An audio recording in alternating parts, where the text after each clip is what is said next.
I'm going to be taking up 15 words in this video. And if you know these 15 words, your English is out of the world. It's amazing. Even if you know more than 8, I will still say that you're doing really well with vocabulary game. Now, why does it matter to learn good words or strengthen your vocabulary?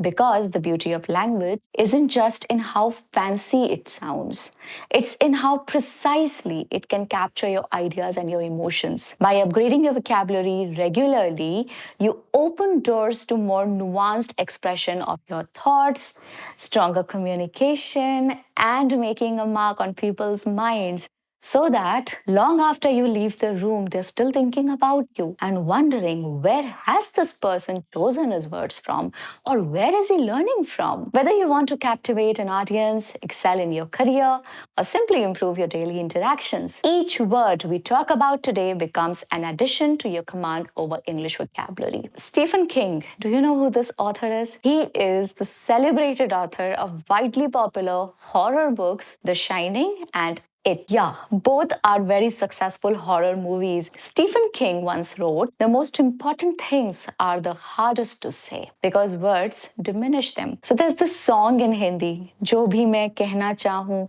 बर्बाद करें अल्फाज मेरे, yeah, something like that. And another notable mention is of Aldous Huxley, who is known for his famous book Brave New World. He once wrote, after silence, that which comes nearest to expressing the inexpressible is music. He didn't keep words even on the second spot. He kept music. It's true. Words can be endlessly powerful and yet frustratingly limited. No matter how eloquent we strive to be, there's always a place our language cannot fully reach. We dig for the right phrase, hoping to feel truly understood, only to understand that a part of our truth may never truly be expressed in words. So let's dive in and learn some powerful, mesmerizing words that just might be the spark you need to elevate your conversations to the next level. There are beautiful explanations, beautiful descriptions of each of these words, and I've covered use cases, I've given you several examples such that once the word is over with me, I'm sure you'll get the soul of the word and you'll be able to put it into your own words the next time you're talking with somebody. Okay, this is the intent of this video. First word on the list is camaraderie. What a beautiful word, camaraderie. This is often used by Bollywood celebs, I've noticed. So this word means feeling of mutual trust and friendship among people who spend a lot of time together. Okay? The usage goes something like this. The camaraderie on set made long shooting days enjoyable.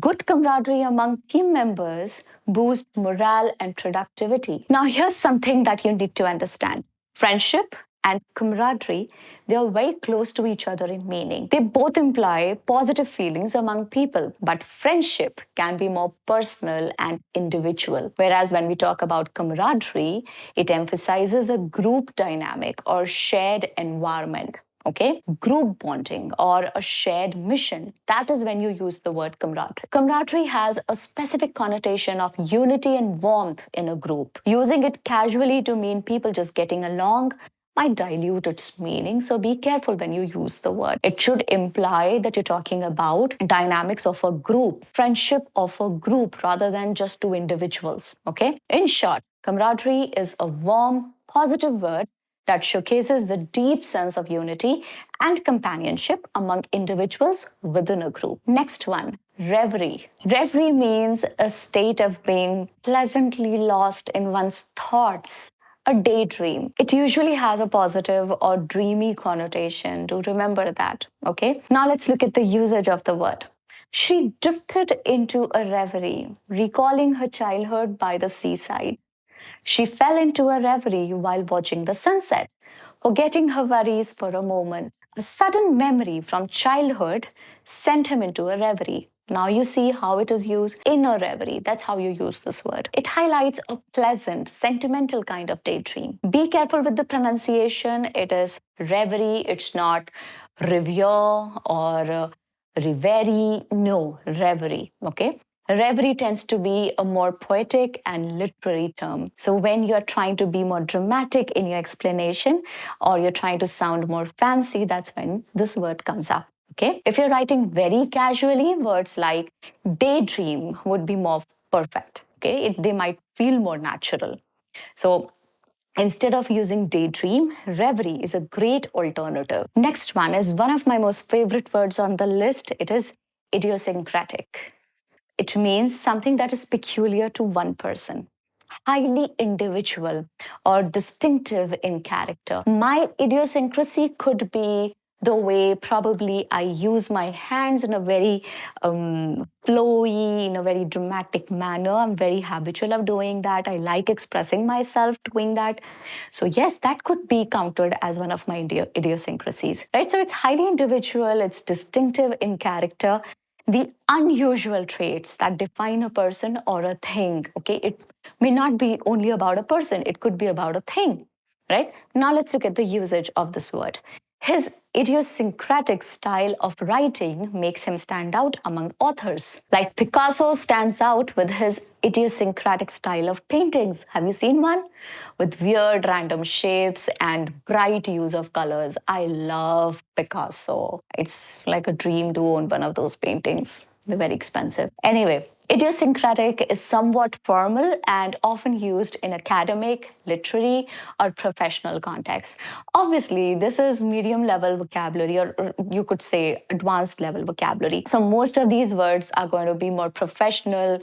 They're going to be more literary, they're going to be more academic, more formal. Of course, right? In casual conversation, words like quirky or unique might be more straightforward. So, something that is unique about someone is their idiosyncrasy. That particular quality that is unique to that person is that person's idiosyncrasy. Next word on the list is gregarious. It symbolizes a person who's fond of company, somebody who's extremely sociable, somebody who loves going out, meeting new people.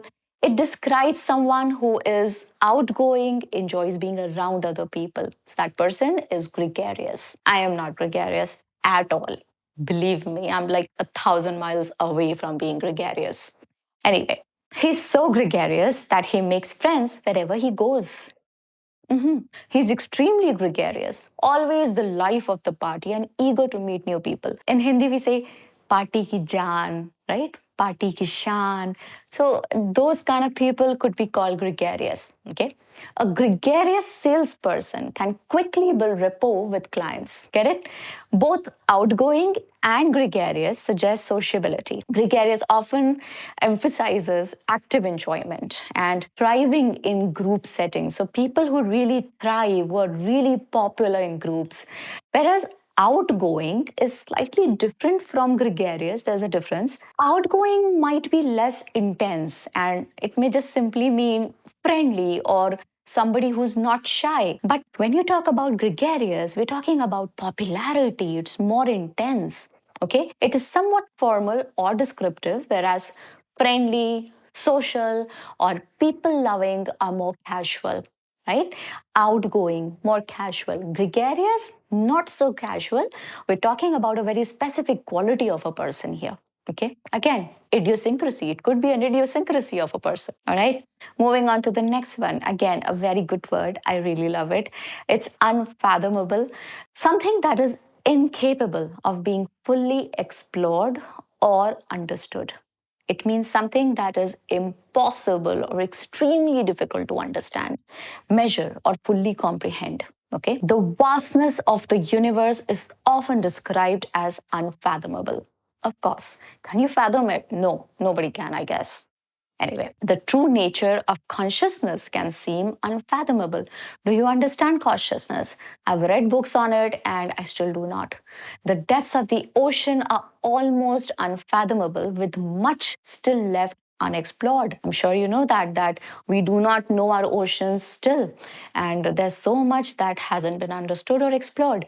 And you may say that it's something that you cannot completely explore, and that's how you make it unfathomable. It can be used for grief as well. Unfathomable grief. Like, I cannot understand how much pain you must be going through from losing that person. So it's unfathomable grief. That person is experiencing grief, but you cannot understand the depth of that person's grief. So it's unfathomable to you. Okay? In casual speech, words like impossible to understand or mind boggling might be used instead. Okay? So casually just keep it simple, tone it down instead of using unfathomable. You could just simply say impossible to understand or it's just mind boggling. It's more casual that way. Okay, next one. Again, a very good word. Oh my God, I like all the words so much. I actually do. Pivotal. Pivotal means something of crucial importance in relation to the development or success of something. So something happened because something else happened. And that something else was pivotal to this happening. You'll get it. You'll get it. Hold on. Let me explain. This role proved to be a pivotal moment in my career. So when I got the role of Nagin, it proved to be a pivotal moment in my career. No, I'm not going to be the next Nagin. Tripti Dimri's role in the movie Animal proved to be a pivotal moment in her career. You agree, right? It actually put her on the map. If you label every moment pivotal, what happens? It loses its impact. Reserve it for truly critical points. Use it to stress the significance of a moment or factor that changes outcomes dramatically. So, in some situations, using synonyms like really important or critical or essential or key might suffice instead of using the word pivotal all the time. Do not lose the importance of it, okay? Get prepared to learn the pronunciation of this word. It's repertoire, okay? What this word means is full set of skills or techniques or roles that someone can perform. For instance, the singer's repertoire includes both classical and contemporary styles. So that means the person can sing both contemporary and classical. Okay, repertoire is often used in artistic or professional contexts. In casual speech, people might say range of skills or list of songs, etc. Now let's look at the usage. This film adds another challenging role to her already impressive repertoire. Why don't you practice speaking this word with me? Just pause the video for a second and say the word out loud. It's difficult. Repertoire. Okay. A good software engineer has a broad repertoire of coding languages. His cooking repertoire ranges from Italian pastas to elaborate pastries. Oh, she knows so much. Next word on the list is exude. This word means to display an emotion or quality strongly and openly. Something that is out there in the open. It's so evident. It's so strong. Exude generally means to give off or release something gradually and steadily, more relaxed, okay? Whether it's a physical substance like a tree exuding sap. I'm sure you must have seen somewhere in your school days, you make a V on the tree and sap flows and collects in a bucket kind of a thing. Yeah, so that is tree exuding sap. Similarly, it could be used for abstract quality like a person exuding confidence or charm. Here's your usage. He exudes confidence in every interview. She exudes confidence whenever she walks onto the stage. The old mansion exudes a sense of mystery. Now let me ask you a question. What do you exude? Let me know in the comments below. So is there something particular about you that you feel you exude through your charm, your personality? Anything, let me know in the comments below. Use it for situations where the quality is noticeably emanating or highly apparent. Something that cannot be concealed. It's so apparent. You get it now? Okay. Next word on the list, and a really nice word. I'm sure you have heard it, but I'm not sure if you use it. Ask yourself once we are done with it. Lucid. Lucid means something that is expressed clearly, something that is easy to understand or thinking clearly. So when you think clearly, that is where you use this word. I'll tell you the usage. Lucid most commonly means clear and easily understood, especially in reference to communication or thought process. It focuses on mental clarity. It could be used to describe speech. It could be used to describe writing, somebody's thoughts, or maybe just general consciousness, awareness. It can also refer to a clear state of mind. For example, he was perfectly lucid during the interview. So in senses, okay, complete senses, that is when you're lucid. Or in certain contexts like dreams, now this is interesting, listen to me.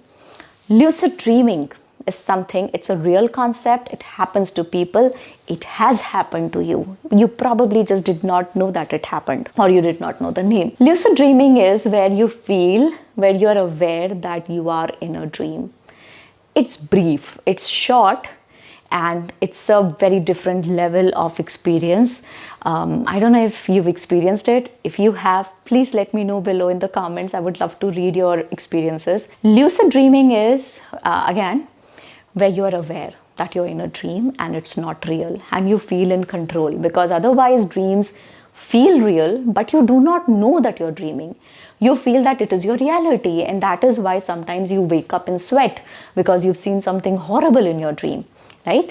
Lucid can mean being consciously aware during the dream. People enjoy lucid dreams. They feel in control, and then they feel that they could do anything. They could jump from a wall without hurting themselves because they know that they are in a dream. All right, let's understand the usage now. After a good night's rest, her ideas were more lucid. She provided a lucid explanation of the complex theory, making it simple for everyone to grasp. The patient was still lucid despite the severity of the fever. In casual context, words like clear, simple, or easy to follow might be more straightforward. Okay, lucid is slightly formal. Like I told you in the beginning of the video, most of these words are slightly formal. If you're going for a friendly style, clear or easy to understand may be more fitting. Okay, free to use that instead. But yes, it's another level charm when you use these high fashionable words. I like it. If you can remember, go ahead, use it. Next word, and I must just stop saying beautiful. It's exquisite. No, the word is not exquisite. It's a quality of the word. It's beautiful. Proclivity. Proclivity means a tendency, a formal version of the word tendency.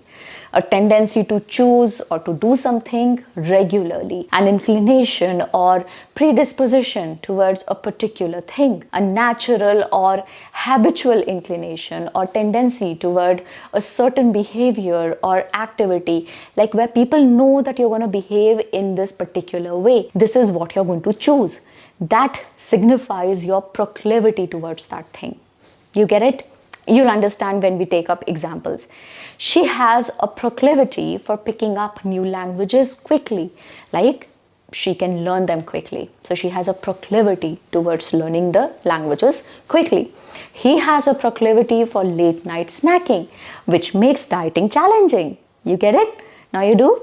Her proclivity for detailed research makes her an excellent scientist. Proclivity among present generations to prioritize remote work. You can see it, right? So it is similar to the word preference, all right? However, preference simply means liking something more than another, while proclivity implies a deeper, often more inherent or habitual inclination. There is this force of habit that you have to choose this over that, and that is where your proclivity comes into picture. Proclivity is a somewhat formal or academic term. Okay, in casual speech you might say tendency or leaning or inclination, although these words are also good, leaning or inclination, but I wouldn't call them medium or advanced level vocabulary. No, leaning and inclination are pretty common, but yes, they are similar in meaning to the word proclivity. So proclivity or proclivity, both are okay. You want to pronounce it as pro or pra, both are okay. One is Indian, British, and the other is American. Both are fine. Next is spontaneity. The condition of being spontaneous or unplanned or sudden action. This refers to the condition of acting on the spur of the moment without premeditation. You haven't thought about it, you haven't planned it. It just happened. You just instantly chose to do something, okay? Or there was no external prompting involved. You chose it on the spur of the moment, all right? Doing something simply because you feel like it rather than following a plan or a schedule, okay? Here's your usage. Her spontaneity on stage keeps the audience engaged and entertained. So Kapil Sharma is known for his spontaneity. He really is good. Spontaneity added excitement to their trip. They explored hidden spots instead of following a guidebook. Her spontaneity made gatherings lively. She often suggested new games or conversation topics on the fly. On the fly is, it's similar to impulsiveness, but that can have a more negative or reckless ring to it. Impulsiveness is mostly not used in a positive way. Right? It focuses on acting without thought of consequences, where you do something and then later on you've done it impulsively and then there may be some bad consequences to it. So that is impulsiveness. But spontaneity is a positive term. It's different from impulsiveness. Spontaneity implies a positive, carefree approach, often with a joyful or creative connotation. You get it. Next is resonate. Resonate means to produce or be filled with a deep, full sound. But we are more interested in the figurative meaning of it. Figuratively, it means to evoke a feeling of shared emotion. Resonate usually means to produce or be filled with a deep, reverberating sound. I'll give you an example, you'll understand. When he plucked the guitar string, the note resonated through the hall. But that is not how we are going to be using this word. We are more interested in the literary meaning of it, the poetic meaning of it. We are interested in the figurative meaning. Figuratively, resonate also indicates that something, it could be an idea, it could be a message, it could be an emotion, has a strong impact or connection with someone. Something that's extremely relatable. Something resonates with me, that means that is extremely relatable to me. I feel very passionately about it and it has touched my heart. That is when I say it resonated with me. Here's your usage. The movie's theme resonates with audiences of all ages. Their advertising campaign resonated with younger audiences. The movie resonated with me because it mirrored my own life experiences. So in casual speech, people might use relatable or the idea connected with me, or I could really connect with her, okay? Or it really spoke to me. Good one. It's a good term. Learn it. It spoke to me, relatable to me, or spoke to me. Whereas resonate is a bit more polished and it's more official in nature, more formal, of course. Next one on the list is ramification. Ramification means a consequence of an action or decision, often that is complex or unwelcome. Okay, it typically refers to a consequence that's often unintended. The new policy has serious ramifications for local businesses. They hadn't considered the financial ramifications of extending their vacation. Okay, so they're extending their vacation, but it's going to hit their pocket. So that is a ramification. She worried about the emotional ramifications of ending a long-term relationship. So she's worried about it. What will happen when I no longer see this person? I'm no longer connecting with this person. So it is similar to consequences or implications, or just simply put after effects, but it is more complex and it is more formal. Next one is fortuitous. It means happening by a lucky chance. So something that happened by chance. It's mostly considered fortunate. So you use it instead of using the word fortunate. Okay, often with a positive or lucky outcome. So something that happened that was positive and was lucky. It wasn't supposed to happen, but it did. Right? Here's your usage. Running into an old friend at the airport was quite fortuitous. Okay, next one is meeting her future life partner at the airport was a fortuitous event. It was fortuitous that I found a taxi right when it started to rain. Fortunate specifically means lucky or something that brings you good fortune. Okay, so lucky and fortunate are more or less synonymous, right? But fortuitous emphasizes by chance, but many speakers use it to mean lucky. So if something is happening by chance, it may not be a positive thing. It's just happening by chance. You could say that it's fortuitous. But most people use it in the context of lucky, in a more positive, with a more positive connotation. Context usually clarifies whether it's purely chance or also implying good luck. So you have to express the context. Something is fortuitous, the sentence is incomplete. We do not know what you're talking about. Tell them the context. Something happened and it just happened by chance, or like it was fortuitous, I met her on the street. I may not like her, but I just met her by chance. But it was fortuitous that I met my life partner on the street. That is something that was lucky for me. So both the contexts are correct. You have to just give a little extra for the person to understand what you exactly mean. Oh my God, we are on the last word on the list, which is austere. I love the word. Austere means severe or strict in manner, something that lacks comforts or luxuries of life. Austere generally means strict in attitude, in appearance. It can also describe something that is plain, simple, or just devoid of luxury, no luxury whatsoever. So in a broader sense, it can denote living conditions or lifestyles that are very frugal or lacking in comfort. Okay, very plain, simple. That is austere. The monk's austere lifestyle involved early mornings and simple meals. He adopted an austere lifestyle, avoiding all luxuries. Her austere demeanor made her difficult to approach. Now here austere means it implies seriousness or sternness in one's attitude. So if a person appears to be austere, you do not find it very comfortable to go up to them and talk with them. Okay, they look a little stern, they look serious, so they do not exude friendliness. You get it, right? So that is austere. That implies that they are austere in their demeanor. Okay, so this is another meaning to austere. Apart from plain and simple, it could also mean seriousness, it could mean sternness, a certain way a person carries themselves. If you only want to emphasize someone being strict, words like stern or severe might be more clear. Okay, austere often implies harshness or an unwelcoming quality. Okay, but it can be neutral if you're describing a chosen minimalist approach.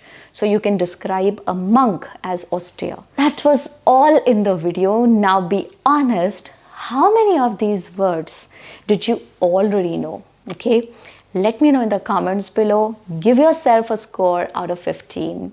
Okay, remember, if you are somewhere below 8, you're doing fine, you're learning. Okay, 8 and above, good. All 15, out of the world. I'll see you in my next video. Thank you very much for watching till the end.